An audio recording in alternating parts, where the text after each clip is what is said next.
अपना पर्यावरण section start हो रहा है, दोनों के लिए इंपॉर्टेंट है, सहायक शिक्षक भर्ती और सीजी टेट पेपर 1 के लिए, ठीक है।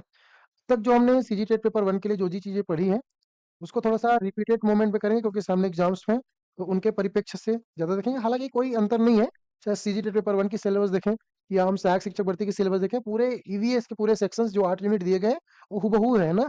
तो हमारी कोशिश ये होगी कि हम वन बाय वन चीजों को समझें, वन बाय वन चीजों को जानें। इसमें सबसे पहले ये है कि पर्यावरण को पढ़ने की क्या स्ट्रेटजी, क्योंकि अगर सिलेबस को आप ध्यान से देखेंगे तो पूरे सिलेबस में आपको पैडागोजी दिखाई देंगे, ठीक है, ध्यानपूर्वक देखेंगे। तो यूनिट 1 की स्वयं के पर्यावरण को समझना, ठीक है। अब उसमें क्या ही समझोगे, पर्यावरण को समझ तो है। पर्यावरण के बारे में बच्चों की समझ, कि उनकी समझ कैसी है हमको क्या पता, ठीक है। तो ये सभी चीजें अलग अलग टॉपिक्स में क्या है दिए गए हैं। मन इन्हीं चीजों को आपको समझना है, बहुत ही इजी वे में चीजों को समझेंगे। और लगभग इसका जो वेटेज है वो पिछले बार तो 20 नंबर का था सहायक शिक्षक भर्ती में, और सीजी टेट में कितने नंबर का वेटेज है, 30 नंबर, ठीक है।